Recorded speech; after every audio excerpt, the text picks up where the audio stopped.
Hi friends, வணக்கம். இன்றைக்கி நம்ம பார்க்க போகிறது என்னோடய பையனோட பர்த்டே செலிப்ரேஷன் வீடியோ. அதுக்கு நாள் நைட்டு கேக் நான் பண்ணியிருந்தேன். என்னோடய பையன் நான் செய்கிற கேக் எவ்வளோ சுமாராக இருந்தாலும் நான் செய்கிறது தான் வேணும்னு கேட்பான். ஸோ அவன் மேங்கோ கேக் கேட்டிருந்தான் இந்த தடவை. ஸோ அதனால் மேங்கோ கேக்குக்கு கேக் நைட்டே பண்ணி வச்சுட்டு அடுத்த நாள் ஃப்ராஸ்டிங் பண்ணேன். இது பேசிக்காக நம்ம வெனிலா கேக் செய்வோம்ல, அதிலே மேங்கோ பல்ப்பு மட்டும் நான் ஆட் பண்ணி செஞ்சேன். வெனிலா கேக் ரொம்ப எக்ஸ்ட்ரா ஸ்பாஞ்சியாக நமக்கு வேணும்னா ஒயிட் தனியாக எல்லோ தனியாக நம்ம பிளெண்டரில் இது பண்ணிவிட்டு பண்ணணும். ஆனால் நான் ரெண்டையுமே ஒன்றா தான் போட்டேன். இதுவுமே நமக்கு சாஃப்டாக தான் வரும். பட் ரொம்ப எக்ஸ்ட்ரா ஸ்பாஞ்சியாக வேணும்னா மட்டும்தான் நம்ம அந்த ஸ்டேஜுக்கு போகணும். பட் அது ரொம்ப டைம் எடுக்கும். இப்போ நான் எக்கு அப்புறம் சுகர் இதெல்லாம் ஆட் பண்ணிவிட்டு நல்லா அதை பிளெண்ட் பண்ணதுக்கப்புறமா மேங்கோ பல்ப்பையும் சேர்த்து இது கூட நல்லா பிளெண்ட் பண்ணி எடுத்துக்கிட்டேன். அதுக்கப்புறம் நான் மைதா சேர்க்க போகிறேன். மைதா யூஸ்வலாக நான் இப்போ நம்ம ஒரு கப் மைதா போடுறோன்னா baking powder 1 teaspoon, baking soda அரை டீஸ்பூன் ஒரு கப் மைதாக்கு நான் போடுவேன். இப்போ நான் 2 கப் நான் எடுத்திருக்கனால 2 டீஸ்பூன் பேக்கிங் பவுடர், ஒரு டீஸ்பூன் பேக்கிங் சோடா. ஸோ அதுக்கப்புறம் மாவை கொஞ்சம் கொஞ்சமாக ஆட் பண்ணி அதை நம்ம ரொம்ப மிக்ஸ் பண்ணாமல் அதை ஜென்டிலாக மிக்ஸ் பண்ணி நம்ம அப்படியே ஃபோல்ட் பண்ணி மிக்ஸ் பண்ணணும். இதுதான் நான் கேக்குக்கு போட்ட ரேஷியோ. ஏன்னா கேக்குக்கு அந்த பேக்கிங் பவுடர் சோடாவோட மிக்ஸ் தான் நமக்கு அந்த ஸ்பாஞ்சினஸை கொடுக்கும். நான் கேக் செய்ய கற்றுக்கும் போது பார்த்திங்கன்னா 1 டீஸ்பூனுக்கு பதிலாக ஒரு தடவை by mistake 1 table spoon baking powder போட்டேன். அப்போவும் கேக் சாஃப்டாக தான் வந்துச்சு. ஆனால் வாயிலே வைக்க முடியல, அவ்வளோ கசக்கும். அதனால நம்ம இவ்வளோ ரேஷியோ 1 கப்பு மைதானா 1 டீஸ்பூன் பேக்கிங் பவுடர். அதுக்கப்புறம் நமக்கு அந்த மாவோட கன்சிஸ்டன்சிக்கு தகுந்த மாதிரி நம்ம பால் நம்ம ஆட் பண்ணிக்கணும். ஆட் பண்ணிவிட்டு அதுக்கப்புறம் நான் இவ்வளோ இதுக்கு நான் ஒரு 1/4 கப்பு அளவுக்கு எண்ணெய் நான் ஊற்றினேன். அவ்வளோதான் நான் ஊற்றினேன். அதாவது ஒரு 2 கப் மைதாக்கு நான் 1/4 கப் எண்ணெய் தான் ஊற்றினேன். யூஸ்வலாக பட்டர்லேயும் செய்வேன், அது நல்லாவே சாஃப்டாக வரும். இந்த தடவை நான் எண்ணெயில் தான் செஞ்சேன். ஸோ இது எல்லாமே நல்லா மிக்ஸ் பண்ணிவிட்டு அதுக்கப்புறமா எக் ஆட் பண்ணியிருக்கனால எனக்கு வெனிலா எசன்ஸ் நான் ஊற்றினேன், எக்கோட ஸ்மெல் தெரியாமல் இருக்கிறதுக்காக. ஸோ இதுதான் ஒரு பேசிக்காக நம்ம பேஸ் பண்ணி வச்சுக்கணும். எந்த கேக்கை பண்ணுறா இருந்தாலும். சாக்லேட் கேக்னால் இதிலே கோகோ பவுடர் நம்ம ஆட் பண்ணிக்கணும். இவ்வளோ தான் ப்ராசஸ்ஸு. அதுக்கப்புறம் இதை நான் பேக் பண்ணி நைட்டே எடுத்து வச்சுட்டேன். ஏன்னா தூங்குறதுக்கு முன்னாடி நான் இதை செஞ்சு வச்சேன். அடுத்த நாள் மார்னிங் ஈவினிங் தான் எனக்கு பர்த்டே பார்ட்டி. அதனால் மார்னிங் ஃப்ராஸ்ட் பண்ணி ஃப்ரிட்ஜில் வச்சுக்குவேன். ஸோ இப்போ நம்ம இந்த ஃப்ரூட் நெட் போடுவோம்ல, அதை வச்சுட்டு நான் கேக் ஆறட்டோன்னு நான் போய் படுத்துட்டேன். அடுத்த நாள் மார்னிங் எந்திரிச்சோடனே ஃபஸ்ட்டு ஃப்ராஸ்டிங் வேலையை முடிச்சிடலான்னு சொல்லிட்டு அதை ட்ரிம் பண்ணேன். கேக்கை ஒரு 4ஆக ட்ரிம் பண்ணி அதுக்கப்புறம் அதுக்கு லேயர் நம்ம போட வேண்டியதான். இவ்வளோ தின்னாக நான் ட்ரிம் பண்ணிட்டேன். ஏன்னா நான் இதுக்கு இப்போ நான் மேங்கோ பல்ப்லேயே சுகர் கொஞ்சம் ஆட் பண்ணி அந்த லேயர் போட்டுட்டு இது பண்ணுறதுனால கொஞ்சம் ஊறி பெருசாகும். அதுக்கப்புறம் பார்த்திங்கன்னா இது ஹெவி விப்டு க்ரீம் தான் நான் யூஸ் பண்ணுறேன். ஹெவி க்ரீம் தான் யூஸ் பண்ணுறேன். அதை நல்லா நம்ம பிளெண்ட் பண்ணிவிட்டு ஆக்சுவலாக ஒரு 4 to 5 மினிட்ஸ்க்குள்ளே இது நமக்கு இந்த அளவுக்கு திக்காக ஒரு இது வந்துடும். அது நம்ம எடுத்து பார்த்தோன்னா அது விழக்கூடாது, அந்த அளவுக்கு ஒரு திக்காக. அதுக்கு மேலே எக்ஸ்ட்ரா போனால் பட்டர் ஆகிடும். ஸோ அந்த அளவுக்கு நான் க்ரீமியாக பண்ணிவிட்டு ஒரு லேயர்லேயுமே நான் அந்த சுகரும் மேங்கோ பல்ப்பும் சொன்னேன்னா அதை ஊற்றிட்டு அதுக்கப்புறம் க்ரீமெல்லாம் ஆக்சுவலாக இந்த இது ரோலிங் இது இப்போ தான் வாங்கினேன் நான். இந்த இதில் வச்சு நம்ம ஃப்ராஸ்ட் பண்ணும்போது ரொம்ப ஈஸியாக வருது. நான் ஏற்கனவே கேக் ரெசிபி போட்டிருக்கேன், ஃபெரரோ ராஷர். அதுவும் நான் ஐ பட்டனில் கொடுக்குறேன், ட்ரை பண்ணி செக் பண்ணி பாருங்கள். அப்போ நம்ம பேசிக்காக எதுவுமே இல்லாமல் எப்படி பண்ணுறதுன்னுமே நான் பண்ணியிருக்கேன். இப்போ கேக்கெலாம் ஃப்ராஸ்டிங்லாம் முடிச்சுட்டேன். அப்புறம் அடுத்து லீவுன்றனால ஈகன் ரொம்ப நேரம் தூங்கிட்டு இருந்தால் நானும் டிஸ்டர்ப் பண்ணலை. அப்போ தான் எந்திரிச்சு போய் நாங்கள் விஷ் பண்ணலான்ட்டு போனோம். நீ சொல்லு லோகன்மா, ஹாப்பி பர்த்டே அண்ணா சொல்லு. உமா கூட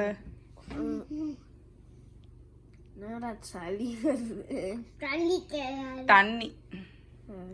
ஹாப்பி பர்த்டே ஈகன். அடுத்து வந்து டக்குன்னு ப்ரௌனி பண்ணிடலான்னு சொல்லிட்டு ப்ரௌனி வந்து பண்ணிகிட்ருக்கேன்.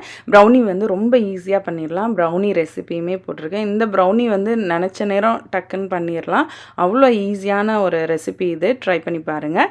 அடுத்து வந்து இப்போ கீழே வந்து பேஸ்மெண்ட்டில் வந்து ரொம்ப பெரிய டெக்கரேஷன்லாம் இல்லை, ஜஸ்ட்டு பலூன் மட்டும் ப்ளோ பண்ணி அங்கங்கே வந்து ஒட்டுறோம். இது வந்து ப்ளோவர் வந்து பலூன் அட் அ டைமில் வந்து 2 பலூன் வந்து நம்ம இதில் பண்ணலாம். அதுவும் ஆக்சுவலாக வந்து ஈகனே வந்து பலூன் எல்லாம் காற்றடிச்சிட்டு இருந்தான். அவன் சொல்லிகிட்டே இருந்தேன், என்னோடய பர்த்டேக்கு நானே டெக்கரேட் பண்ண வேண்டியதாக இருக்குது அப்படின்ற மாதிரி சொன்னேன். ஆனால் எனக்கும் வேலை இருந்துச்சு. அவனும் வந்து ரொம்ப பெரிய அளவில் கேட்கல, ஜஸ்ட்டு பலூன் மட்டும்தான் நாங்கள் பண்ணோம். அடுத்து வந்து பார்த்திங்கன்னா ஈவினிங் வந்து நான் இன்றைக்கி சூஸ் பண்ணியிருக்க காம்போ வந்து பானிபூரி, ரோட் சைடு சுண்டல், அதுக்கப்புறம் பாவ் பஜ்ஜி. இதுதான் வந்து நான் வந்து டின்னருக்கு வந்து பிளான் பண்ணியிருக்குது. இது எல்லாமே வந்து ப்ரிப்பேர் பண்ணிவிட்டு ஆஃப்டர்நூன் 3க்கு மேலே இது எல்லாமே ப்ரிப்பேர் பண்ண ஆரம்பித்தேன். ஒரு 5க்குள்ளே முடிச்சுட்டு அப்புறம் நானும் வந்து ரெடி ஆகிட்டு, இதுதான் வந்து எங்கள் பேஸ்மெண்ட்டில் வந்து ஹோம் தியேட்டரோட சேர்த்து நம்ம பர்த்டே பார்ட்டியும் வந்து செலிப்ரேட் பண்ணிக்கலாம். அந்த அளவுக்கு வந்து ஸ்பேஷியஸாக ஒரு ஹால் இருக்கும். ஸோ அங்கே தான் வந்து நாங்கள் பர்த்டே வந்து இன்றைக்கி செலிப்ரேட் பண்ணோம். இப்போ வந்து நாங்கள் ஃபுட்டெல்லாம் வந்து அரேஞ்ச் பண்ணி வச்சுட்டேன் கெஸ்டெல்லாம் வர்றதுக்கு முன்னாடியே. இது வந்து பார்த்திங்கன்னா இது சம்சா சுண்டலுக்கு வந்து டாப்பிங்ஸ் வந்து நம்ம போடுறதுக்காக இந்த கொத்தமல்லி, மாங்காய், அப்புறம் ஓமப்பொடி, அதுக்கப்புறம் இது வந்து நம்ம சம்சா சுண்டல்னு சொல்லுவோம்ல, அதான சம்சாவும் சேர்த்து இது கூட சாப்பிட்லாம், இல்லை பூரி மாதிரியும் நம்ம சேர்த்து சாப்பிட்லாம். அதுக்கப்புறம் வந்து இது பாவ் பஜ்ஜிக்கு வந்து மசால் ரெடி. அதுக்கப்புறம் பாவ் பன்னு வந்து நான் டோஸ்ட் பண்ணி வச்சுருக்கேன். அதுக்கப்புறம் வந்து பானிபூரிக்கு வந்து இந்த பூரி வந்து நான் வெளியில் தான், அதாவது வாங்கி நம்மளே பொரிச்சு எடுத்தோம். ஸோ அதுக்கப்புறம் வந்து பானிபூரி பேக்கில் வந்து அந்த பூரி கூடவே இந்த ஒரு இது தருவாங்க, அந்த வாட்டர் வந்து இது. ஆனால் இது வந்து நானே வந்து பண்ணது. ஆக்சுவலாக நான் ஒரு வீடியோ கூட போட்டிருக்கேன், ஸ்நாக் டைம் வந்து ஃப்ரெண்ட்ஸ் கூட ஸ்பெண்ட் பண்ணது. அதில் வந்து நான் இந்த பானி வந்து எப்படி செய்கிறதுன்னு சொல்லியிருப்பேன். ரொம்ப ஈஸியாக இருக்கும், ஆனால் ரொம்ப டேஸ்ட்டாக இருக்கும் நம்மளே செய்கிறது. இதெல்லாம் தான் அன்னைக்கு நான் வந்து இது ப்ரிப்பேர் பண்ணி வச்சுருந்த ஃபுட்டு. இது ஆனியன் இதெல்லாம் வந்து முன்னாடியே ரெடி பண்ணி வச்சுருந்தேன். இதுக்கு பாவ் பஜ்ஜிக்கு வந்து நம்ம ஆனியன், லெமன்லாம் போட்டு சாப்பிட்டோம்னா ரொம்ப டேஸ்ட்டாக இருக்கும். ஸோ இதெல்லாம் வந்து அன்னைக்கு வந்து நான் செஞ்சுருந்தேன். அப்புறம் ப்ரௌனி வந்து தேவைப்பட்டால் ப்ரௌனி கூட வந்து ஐஸ்கிரீம் கூட வச்சு சாப்பிட்லாம். ஸோ கேக் வந்து பார்த்திங்கன்னா அதுக்கப்புறம் நான் லாஸ்ட்டாக வந்து இது அந்த க்ரீம் எல்லாம் கொஞ்சம் இதானதுக்கப்புறமா மேலே வந்து மேங்கோ பல்ப்பு, சுகர், இது ரெண்டையும் மட்டுமே நான் வந்து பாயில் பண்ணி வச்சுருந்தேன் ஓரளவாக திக்காக வர அளவுக்கு. அதுக்கப்புறம் அதை நம்ம அந்த க்ரீம் மேலே ஊற்றிட வேண்டியதான். இது ரொம்ப சிம்பிளான கேக்கு. பட் இதுதான் வந்து ஈகனுக்கு வேணும்னு ரொம்ப ஆசைப்பட்டு கேட்டான். அவனுக்கு வந்து மேங்கோனா ரொம்ப பிடிக்கும், மேங்கோ ஃப்ளேவரில் இருக்கிறது. அதனால் வந்து அவனுக்காக வந்து நான் செஞ்சேன். பட் இந்த மாதிரி செய்யும்போது எனக்கு ரொம்ப சந்தோஷமாக இருக்கும். ஏன்னா அவனுக்குன்னே வந்து அவனாக வந்து கேட்குறான், எனக்கு பரவாயில்ல, நல்லாவே இல்லைனாலும் பரவாயில்ல, நான் சாப்பிட்டுக்குவேன், நீயே கேக் பண்ணி தான். அவன் எல்லா பர்த்டேக்குமே அப்படி தான் என்கிட்ட கேட்பான் அவன். ஸோ அவனுக்கு வந்து இன்றைக்கி 10th பர்த்டே பிறந்த மாதிரி இருந்துச்சு. 10 வயசு ஆயிடுச்சு.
இந்த காம்போ வந்து ரொம்ப சீக்கிரமாக பண்ணிடலாம். அதே நல்ல ஃபில்லிங்காகவும் இருந்துச்சு. எனக்கு வந்து சுண்டலில் வந்து பூரி, அதுக்கப்புறம் வந்து மாங்காய் அதெல்லாம் போட்டு சாப்பிட ரொம்ப பிடிக்கும்.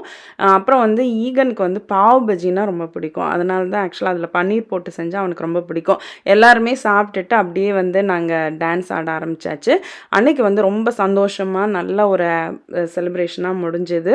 எங்களுக்கு பிடிச்ச மாதிரி செஞ்சு நாங்கள் ஹாப்பியாக என்ஜாய் பண்ணோம். இந்த வீடியோ உங்களுக்கு பிடிச்சிருக்குன்னு நம்புகிறேன். பிடிச்சிருந்தா லைக் பண்ணி, ஷேர் பண்ணி, சப்ஸ்கிரைப் பண்ணுங்கள்.